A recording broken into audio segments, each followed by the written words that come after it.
So the one thing I do want to make very clear about what this video is going to be about, and what it's not going to be about, is this video, I'm going to start with the don'ts and what it's not going to do. So this video is not going to tell you whether you should or should not take the vaccine. This video is not going to tell you which vaccine is better. This video is not meant to scare you out of taking the vaccine. I've been through it and I'm still standing here and still functioning.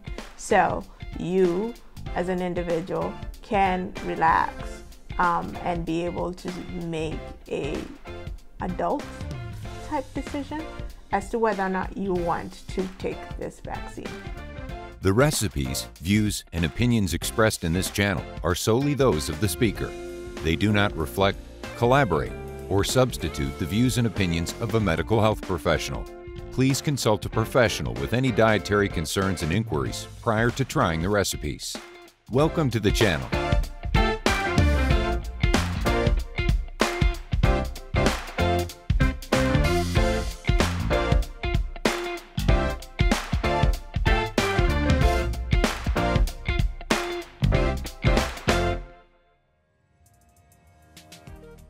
I'm still on my first shot. It's been 2 weeks and I'm starting to feel normal, a bit normal. So I took my first vaccine shot on May the 23rd. And I sat in the office, no side effects, nothing at all. Left, went home. Next day had some arm pain, no big deal. I was like, yeah, it's pain, cool. No effects, nothing at all.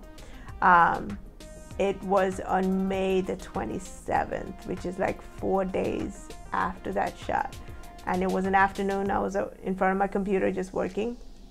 I hadn't been exposed to anyone. Luckily, through my whole COVID experience, I have been in isolation, so to speak. So there's nobody around me, and there's nobody who's going to expose that to me. And I was very careful when I would leave. It would be absolutely necessary that I was leaving. So my environment is pretty sanitized. So I did not have anybody who would come into my space to expose me to the virus itself. But on the May 27th, just sitting in front of my computer, I felt the worst dizziness I've ever felt. The room was spinning and I got super nauseous. Now, my first reaction was not to think about the vaccine. My first reaction was to think, what did I eat, right? Because I am very attentive about the things that I ingest, and if my body reacts a certain way, I'm going through my mind, the catalog of my mind, to pinpoint what could possibly have changed in my diet in order to have a certain side effect. It's something that I do all the time, so I've trained my body to my mind to kind of go that way. So the COVID vaccine was not the first thing that I thought about. And I didn't have any side effects. So this was so random, right? Then after, going, I had to lay down. It was just a very weird, I needed to lay down. And I slept. And I remember waking up in a pool of sweat. I knocked out like there's nobody's business, and I woke up in a pool of sweat. And I was like, all right, this is more than, just food poisoning situation, because I had cooked, I hadn't eaten out, and everything I had eaten was normal food that I usually eat. So I woke up with the dizziness and the spinning, going crazy. Tried to go in and drink some water to, because I've been sweating, so of course I'm running a fever, to try and combat it. And usually I drink warm water. This time when I did drink the warm water, yeah, the nausea got so bad. I was like, this is not normal. So I went back to lay down and kind of slept through the night. Had to take off work because there was no way I was going to be able to sit in front of the computer and do the things that I needed to do, or at least tend to the clients that I tend to. The next day I woke up and I kind of forced myself to get up. Usually when I get ill, I try not to lay or wallow in it. So it was kind of just willing your body to get up. And I went on the internet and I started to research, and the COVID vaccine hit my mind. I was like, let me check COVID vaccine, because I hadn't done my research. Problem with not doing your research. And of course, the first side effects that they have is dizziness and nausea. So I was like, oh, okay. So me thinking I was in the clear was not the case. I was not in the clear. So after doing the research, I was like, all right, cool. So what do I need to do in order to combat the dizziness and the nausea? The one thing they do say in the website is that if you experience any of these, you need to call the site or the person or location where you actually got the vaccine. So that's what I did. I texted them and they told me I needed to go into urgent care. So this was Friday when I texted them. So Saturday I went in of that week. I went into the urgent care, so it was like May 29th. When I went in, I saw the doctor. I explained what my symptoms were, and his response was, I don't think it's the vaccine. I think you had a pre-existing situation. He said that he thought I had vertigo. And I was like, so how do you get vertigo, right? And he said, you must have injured yourself in some way. And I was like, no, I have not. But he was adamant about it. But I still felt in my gut that it had something to do with the vaccine, because once again, just gone through some lab tests, everything is good. So what's going on? What has changed? COVID vaccine. But I took his word for it. He prescribed some medication to me. I think it's called Meclizine or something like that. And it's an antihistamine that's supposed to assist with the dizziness. So I came home, I took it, and I slept for a good 16 hours, 16 to almost 24 hours. I was out. And when I woke up, I felt like crap. I was like, all right, there is no way I'm going to be taking this med and still function and do my work and have a normal semblance of a life. It did help as far as getting me to sleep, but the side effects were added on top of the dizziness. And I was like, I'm not going to add more things to my body to impact what was going on. The one thing that I did learn, at least when I was in the provider's office, was what's known as an Eppley maneuver. So he did that maneuver, and I kind of paid attention to what he was doing with my body, and it assisted at least with dissipating the dizziness. So I went in, because the great thing about our providers is that they actually give us notes.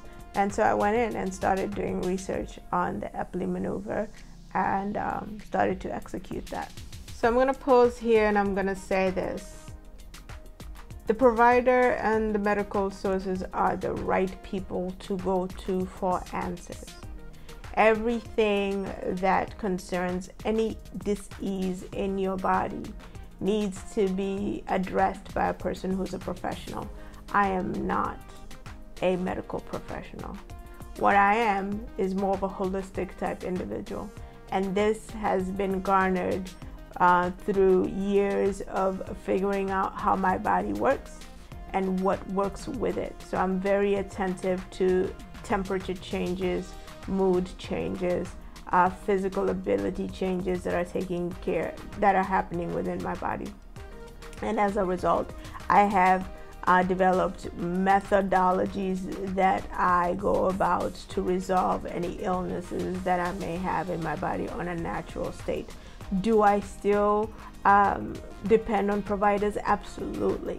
They are the ones who have the science. They are the ones who run the tests. They are the ones who tell me what's wrong. What I do differently is that I lean on them for that information. I take it back, and I'm willing to use my body to experiment through more holistic ways of actually healing it than actually taking drugs to deal with things.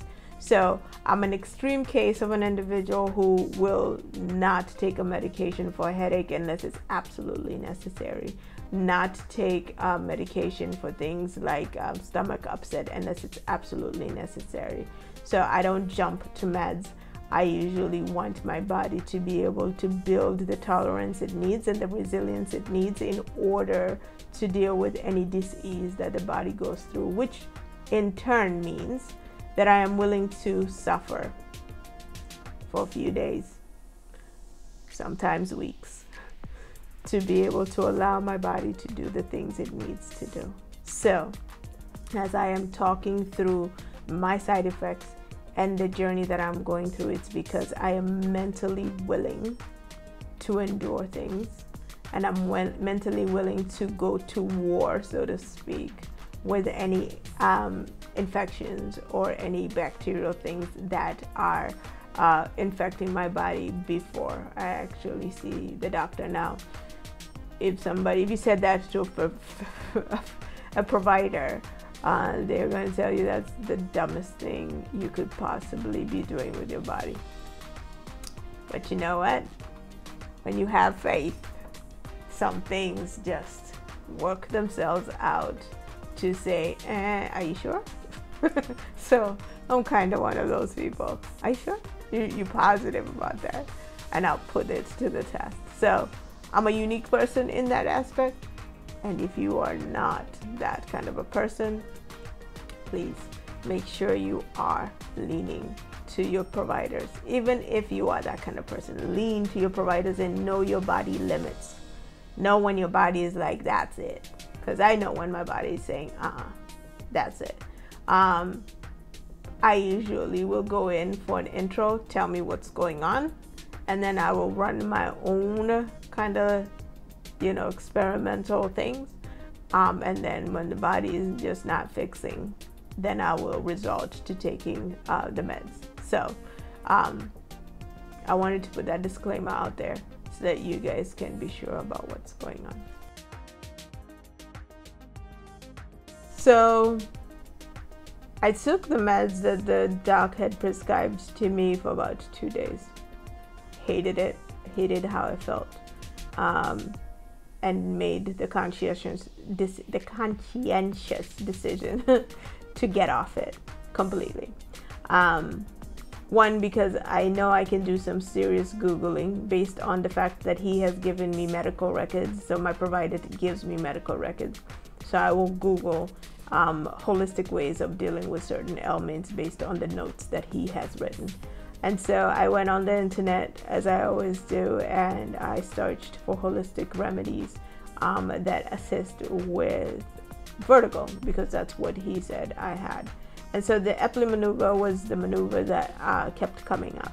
So if you are curious about what the Eppley maneuver is, just Google it or look it up on YouTube. They show you exactly how to execute it. I don't have a recommendation. I will recommend the video that I used at the bottom. However, it is something that you need to be very cautious about when you are doing it. They encourage you to strongly do it with a provider just in case. But I pay attention to detail when it comes to my health, and as a result I was able to execute the Eppley maneuver for I think it took me 4 days of doing it. So first thing in the morning I was executing the maneuver, and then I would try and stay upright for a good 16 hours. They say 24, but I would do 16 hours and then I would go to sleep. So staying upright helped a whole lot. So this is just purely just going through the motions and letting the dizziness do its thing, letting the nausea do its thing. The other thing was fever. I developed a fever all the time, so I was sweating. I still am right now, and this is 2 weeks in, but it's not as bad. So